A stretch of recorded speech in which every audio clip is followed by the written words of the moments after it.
They look for clarity in color palettes, for depth in service metrics, for soul in strategic strip of it.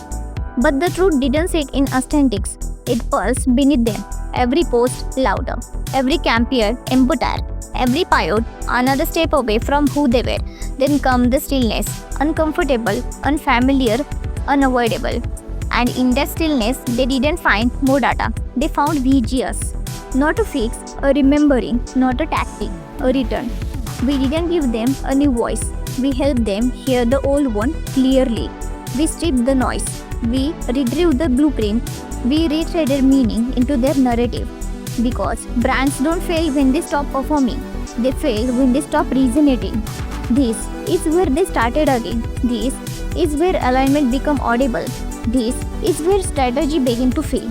VGS, the sound of strategy this Monday.